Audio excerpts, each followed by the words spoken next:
#AskThePavilion.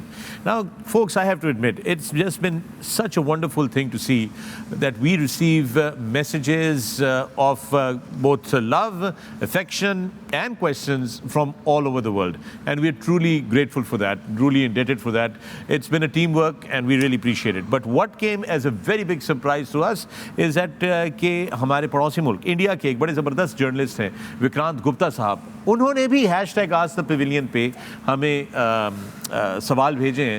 ये आपकी screen के ऊपर लेकर आते हैं, ये सवाल आपके सामने है। ये आप देख सकते हैं। पहला सवाल विक्रांत ने किया है वसीम आपसे। My question for Wasim Akram, is it fair to blame only the captain when your leading fast bowler picks just 3 wickets with the new ball in 9 games? और दूसरा सवाल किया है वसीम आपसे कि what's more disappointing for you, Babar's batting or captaincy in this World Cup, and how are the two interlinked? Fan of E3, superb show, buddy. Thank you, Vikrant. Really appreciate that. It's a pleasure to have these questions from you. Wasim, I leave it with you, sir. Hi, Vikrant. क्या हाल है आपका? Good to hear from you, buddy. I hope all is well. पहला question था कि first one was about bowlers के सिर्फ आगे उसमें बाबर को ब्लेम करें। सिर्फ 3 विकेट लिए। या आई नो। सो खाली कप्तान का नहीं, कप्तान अकेले ने क्रिकेट नहीं खेलनी, ठीक है, उससे कोई कप्तानी में गलतियाँ हुई हैं या एशिया कप में भी हुई होंगी, but it's not only one captain. ये पूरा सिस्टम का कसूर है यार। आप एक कप्तान को बलि का बकरा नहीं बना सकते, पूरा सिस्टम का कसूर है जो पिछले 1 साल से हो रहा है। लड़कों को ये नहीं पता कौन कोच है, कौन नहीं है, कौन आ रहा है, कौन जा रहा है। So you know it's everybody's at fault. There is no point blaming one guy, unfortunately no. And second was, और दूसरा ने पूछा था कि आप किस चीज़ से ज़्यादा डिसअपॉइंटेड है इस वर्ल्ड कप में, बाबर आजम की कप्तानी से या उनकी बल्लेबाजी से? देखो, बाबर आजम हमारा स्टार प्लेयर है। जब वो स्कोर करता है तो पूरा पाकिस्तान खुश होता है, हम खुश होते हैं, हम प्राउड फील करते हैं कि what a player he is. So उसकी कप्तानी ने उसकी परफॉर्मेंस में असर तो डाला है। वो स्ट्रेस तो नज़र आया है, एशिया कप में भी नज़र आया है, इसमें भी नज़र आया है। So I think as a captain what Babar has to learn is how to, ये प्रेशर तो कप्तानी का आएगा ही आएगा, but once he's on the field as a batter, he should just focus there and then how to get runs. I suppose it's easier said than done. These batters can tell you more in detail कि how difficult it is to differentiate between these two. मेरा एक सवाल है यहाँ पे, lot of people they linked his batting with his captaincy, leadership skill पे, ठीक है। पिछले जो इवेंट्स हुए थे वो वर्ल्ड कप से बड़ा इवेंट या इवेंट्स नहीं थे, नहीं, ठीक है। सो क्या उसकी कैप्टनसी एक्सपोज हुई है at a bigger platform? He is been captaincy from the last 3 years, तो इतने बड़े प्लेटफॉर्म पे जहाँ पे दुनिया के बेस्ट टीम्स हैं, उनके बेस्ट प्लेयर्स आए हुए हैं टू कम्पीट, तो क्या वो इसके लिए रेडी नहीं था किसी बड़े प्लेटफॉर्म पे कैप्टनसी करने के लिए? शायद इस वजह से उसकी बैटिंग भी इफेक्ट हुई है। नहीं तो कब, ये तो बड़े प्लेटफॉर्म पे करते रहे, वो पिछले T20 के 2 वर्ल्ड कप्स में भी कर चुके हैं। 50 over world cup. I think जो ये सवाल किया ना उन्होंने कि obviously being the fan of Pakistan cricket और बीइंग बाबर्स फैन, उसकी जो बैटिंग है डिसअपॉइंटमेंट तो है उसकी एज अ बैटर जो परफॉर्मेंस है, क्योंकि वी वर एक्सपेक्टिंग कि बाबर पहले 2-3 प्लेयरों में होगा, इंडिया की कंडीशंस वो नहीं कर सका। जहाँ कैप्टनसी की बात है, ये बिल्कुल सही है कि आपके सारे रिसोर्सेज बिल्कुल, मैंने पहले ही बात की, टूथलेस फास्ट बॉलर। अगर आपका प्रीमियर फास्ट बॉलर सिर्फ नए बॉल से 3 विकेटें ले रहा है, अब मिडल में आपके स्पिनर्स भी उस तरीके से परफॉर्म नहीं कर रहे, बैटर भी आपके नहीं कर रहे, तो then it's not only the Babar Azam blame. But leadership की जो बात कर रहे हैं Malik, that's something which everybody has to take that blame. जो टीम मैनेजमेंट है, सिलेक्शन कमेटी है, आपके कोचेज़ हैं, प्लस बाबर, कि भाई ये रिसोर्सेज भी तो आप ही ने रखे हैं ना, उनको बैक किया, तो बैकअप नहीं तैयार हुआ, पिछले प्लेयरों को उस तरह आपने रेडी नहीं किया, उन्हीं आउट ऑफ फॉर्म प्लेयर्स पे आपने बैंक किया, तो okay that blame is right कि आपको टीम को अगली लेवल पे लेके जाना था। जो जो बंदे भी इन्वॉल्व थे, ये उनकी जिम्मेदारी थी कि जैसे दूसरी टीमों ने एक पूरी कंप्लीट टीम लेके गए हैं, 15 या 18 का स्क्वाड, तो that is your responsibility at the end of the day, you are backing them. ये नहीं हो सकता कि जी इन्होंने परफॉर्म नहीं किया तो अब ये तो इन सब की उनकी भी रिस्पॉन्सिबिलिटी है, but as a leader you have to take देखिए लीडरशिप 3 साल से आप कर रहे थे ना, Yeah. आपको अगर आपने 6 महीने से कर रहे हैं आपको नहीं समझ आई। लीडरशिप स्किल सिर्फ ये नहीं होती कि टीम को आप कैसे लड़ा रहे हो ग्राउंड में, लीडरशिप स्किल्स में ये भी आता है कि आया अगर मेरे की प्लेयर्स इंजर्ड हुए तो मेरे पास बैकअप क्या है। तो लीडरशिप स्किल्स में ये वाली चीज़ें भी आती हैं। अगर लीडरशिप में जो सबसे बड़ी चीज़ होती है शबी, वो है सेक्रीफाइस भी होती है आपकी।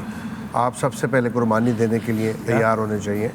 That's very important thing. अगर आपसे परफॉर्म नहीं हो रहा, आपसे कप्तानी नहीं हो रही, आप पे अननेसेसरी प्रेशर आ रहा है और आप उसको प्रिटेंड करे जा रहे हो बार बार, और उससे और ज़्यादा प्रेशर आपके ऊपर बढ़ रहा है, आपसे परफॉर्म नहीं हो रहा, तो I think one should realise कि मुझसे नहीं हो रहा। जो दुनिया में बड़ी बड़ी एग्जाम्पल्स हैं, सचिन तेंदुलकर ने अपनी कप्तानी छोड़ी, विराट कोहली जैसे टॉप प्लेयर ने कप्तानी छोड़ी, बहुत लंबा उसका स्ट्रगल टाइम आया था 3 साल के दिन, उसके बाद उसने परफॉर्म करना शुरू किया। तो there is no harm, and as long as his batting is concern, he is a wonderful batsman. There is no a single argument about it. It goes back to, Yeah. I think, the great example of Virat Kohli. Yeah. Yeah, I think, I mean, it just says a lot, and I think we could rest. एक चीज़ मैं ज़रूर बोलना चाहता हूँ, मैंने कुछ अर्सा पहले भी ये बोला था, तो वो लोग ये समझ जाते हैं या इसको ये चीज़ में ले जाते हैं कि मैं अगेंस्ट हूँ उसके। अपेरेंटली तुम और मैं हमारे कप्तान के हम खिलाफ हैं, घर बैठे बैठे ही फासला कर लेंगे। देखिए वसीम भाई, मैंने उस टाइम भी कहा था, आज मैं दोबारा से ये चीज़ को कहना चाहता हूँ भाई, बाबर जो है अगर वो कैप्टनसी छोड़ के एज अ प्लेयर खेलेगा, he can do wonders for himself और for the team as well, for Pakistan. ये मकसद है, ये मकसद नहीं है कि भाई अगेंस्ट है और उसको कहते हैं हट जा भाई, केपेबल नहीं है, ऐसी कोई चीज़ नहीं है। एक्चुअली उल्टा हमें इस चीज़ की भी फिक्र है कि जब बाबर को अगर फर्ज करें उनको कप्तानी से हटा भी देते हैं तो उनकी रिप्लेसमेंट कौन होगा, लेकिन हमें ये ज़रूर है कि उसकी बैटिंग बहुत ज़्यादा जो है ना उसको अपॉर्चुनिटी मिल जाएगी। भाई हम जिस नेशन से है ना, वो कैप्टनसी नहीं छुड़वाएंगे, वो टीम से बाहर भी कर देंगे। नहीं, ऐसा ना हो, ऐसा he doesn't deserve that. He doesn't definitely deserve. जबरदस्त लव यूज किया है, सेक्रीफाइस एज अ लीडर। अब सेक्रीफाइस क्रिकेट में एज अ लीडर क्या हो सकता है? वो हो सकता है कि जहाँ कोई, अगर आप बेस्ट बैटर है ना हमारी टीम के, अगर किसी नंबर पे कोई नहीं बंदा चल पा रहा, एज अ टीम स्ट्रगल कर रही है, put yourself in that number. ये सैक्रिफाइस। फॉर इंस्टेंस अगर फखर जमान ओपनर है T20 का, all his life he open and suddenly became middle order in last couple of years.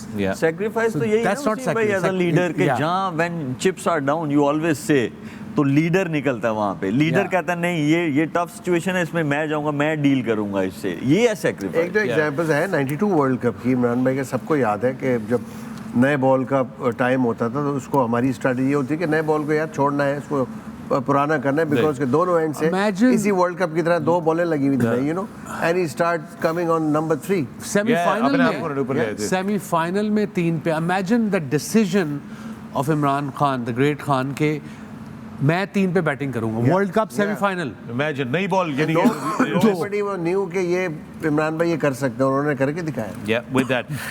Thank you, Vikrant. I hope you got your answers there. But Vikrant Gupta ने बड़ा अच्छा एक point use किया था, बताया था कि जी अगर आपके जो मेन बॉलर हैं वही नहीं है। अब्दुल गफ्फार हैं हमारे, also very good sports journalist, Dawn अखबार के लिए काम करते हैं। उन्होंने एक चीज़ शेयर की है कि शाहीन शाह अफरीदी ने नए बॉल के जो स्पेल्स किए हैं इस ICC वर्ल्ड कप में 2023 में, उनके बारे में बड़ा अच्छा उन्होंने एक ये स्टैट भेजा है कि नेदरलैंड्स के खिलाफ उन्होंने 4 ओवर किए, 21 रन, कोई विकेट नहीं हासिल की नई बॉल से। श्रीलंका के खिलाफ 4 ओवर किए, 25 रन दिए, कोई विकेट हासिल नहीं की। इंडिया के खिलाफ 4 ओवर 32 रन, 1 विकेट हासिल की। ऑस्ट्रेलिया के खिलाफ 4 ओवर किए, कोई विकेट हासिल नहीं की। अफगानिस्तान के खिलाफ 4 ओवर किए, कोई विकेट हासिल नहीं की। साउथ अफ्रीका के खिलाफ 4 ओवर किए, 1 विकेट हासिल की। बांग्लादेश के खिलाफ 5 ओवरों में 2 विकेट हासिल की। फिर न्यूजीलैंड के खिलाफ 4 ओवर किए, कोई विकेट हासिल नहीं की। और इंग्लैंड के खिलाफ 5 ओवर आज किए उन्होंने और कोई विकेट नहीं हासिल की। ये नए बॉल के साथ बात हो रही है, ये जो पावर प्ले का टाइम है उसका वो सेट हो रहा है। तो ये मतलब इसका ये हुआ कि 9 मैचेस में 33 ओवर कराए उन्होंने और सिर्फ जो है ये 3 विकेट्स जो है 3-4 विकेट्स जो है उन्होंने वो ली हैं। तो this is really I think a point of concern. हम लोगों को इसमें बड़ी कंसर्न है, शाहीन के हवाले से भी बड़ी कंसर्न रही है through out. What should Shaheen do now? I mean, does he need to go talk to some really good bowling coaches and find out what is Just- going on with his action? Because Misbah ने एक Everything is बड़ी अच्छी fine चीज with him. point His की pace is back. He just has to work on his front foot. वो and में आके हमने देखा, आपको दिखाया भी था, एंड में आके वो फ्रंट फुट उसका ऐसे जा रहा है. जब वो ऐसे जाएगा तो उसका नया बॉल हमने देखा कि उसका अगर कंपेयर किया, वो भी दिखाया था मिसबा ने मुझे कि मिचेल स्टार्क का बॉल यहाँ से रिलीज हो रहा है, उसका बॉल यहाँ से रिलीज हो रहा है. पहले शाहीन का भी यहाँ से होता था. थोड़ा बाजू सीधा करना है, सर सीधा करना है, फ्रंट पाँव अंदर लाना है. जब वो फ्रंट पाँव अंदर लाएगा तो जब पिवट होगा तो साथ में शोल्डर लगेगा तो उसके साथ बॉल उसका अंदर आएगा ऑफ स्टंप के बाहर से. इसीलिए उसका मिडल से नया गेंद अंदर आया. Just couple of good spells, he be fine.